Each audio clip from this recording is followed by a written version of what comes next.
Hey guys, welcome back to my channel and I'm back again with another really interesting coding interview question video, and this time guys we are going to solve question number 643 maximum average subarray part 1.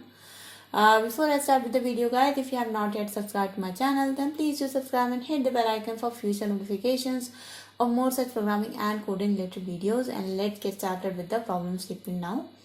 So basically guys, we are given an integer array and we want to find out a continuous subarray inside that array whose length is actually equals to number k. So we are given a number k also, and the contiguous array should be such that the sum of all the or I would say the average of the numbers inside that subarray should be the maximum. Okay, so for example in this case the value of k is 4, so we have to collect contiguous sub array of 4 numbers. So we can have these 4 and we can have these 4 and we can have -5, 6 and 50 and 3 and the last 4, and we have to find out the average of these 3 subarrays. So we have got 3 subarrays here. The average of all the subarrays is going to be different, but we want to return the maximum average. So you can see that if I take this subarray 12 minus 5 minus 6 50, then the average comes out to be 12.75, and that's what we have to return. Another example here, the value of the nums is only one number, which is 5, k is equals to 1, so in that case the average is just going to be the number itself. The constraints are that the value of k lies from 1 to 10 to the power 5, which is the same for the value of n. The number value lies from -10 to the power 4 to +10 to the power 4. So that was the problem statement guys. I hope it's clear to you, and let's get started with the solution. So the solution for this problem guys is pretty straightforward. What we are going to do is we are going to create a sliding window of k numbers. So we are going to slide through a window of k numbers and continue finding the maximum average and finally return the maximum average. Okay, so this seems a bit vague at this moment, but once we start implementing it, it will become much more clear to you. Let's get started with the coding part now. So because this is a sliding window thing, we need to have two things. One is going to be our actual result, so that is going to be double result becomes equals to 0, and one is going to be the intermediate result which we are going to have to find out the actual maximum average. So let's name that as sum, because obviously to find out the average first we have to sum all the numbers. So I'm going to initialize the sum as 0 and result also as 0. So the first window we have to create is for k numbers. So let me just fill the first window sum like this. For integer I equals to 0 to I less than k, I plus plus.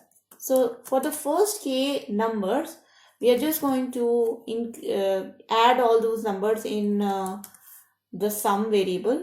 So nums I, and now this sum variable is basically having the first sum of the first window. Okay, so first window is going to be from 0 to k numbers. So this sum variable is having the sum of the first k numbers right now, and now we can start to move this window from one number to another and then keep on finding the maximum sum. Okay, so now that we have our initial sum and our result is equals to 0, so let's assign the result initially to the sum value, and now let's go to traversing the other numbers. So for integer I equals to k, now our window is going to start from k because we have already taken into consideration 0 to k minus 1 numbers.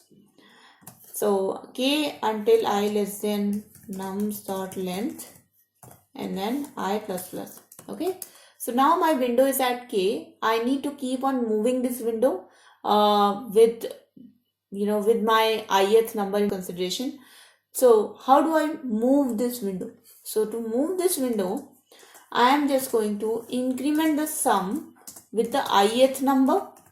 Okay, so for example, if this is my window until -6, I am just going to add into this sum the next number 50. Okay, and I am going to subtract from this sum the I minus kth number. Okay, so just add the ith number and subtract the I minus kth number. So we will eventually get the next window. That means the window is slided by one number. Sum equals to sum plus nums I minus nums I minus k. Okay. Now result is also moved now. So result becomes equals to math dot maximum of either the result value or the sum value. And finally, the result will be having the maximum sum of all the contiguous subarrays. So I'm just going to return the average of it. So return result divided by k. Okay. Let's run this code, guys. Let's see if this works with our example cases.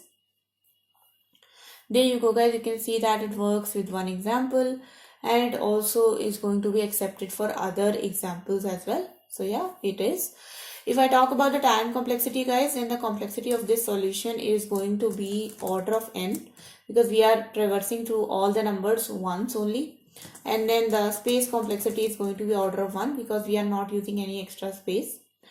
So that was the video, guys. I hope you guys like this solution, and if you have, then please do not forget to like this video and share this video with your friends.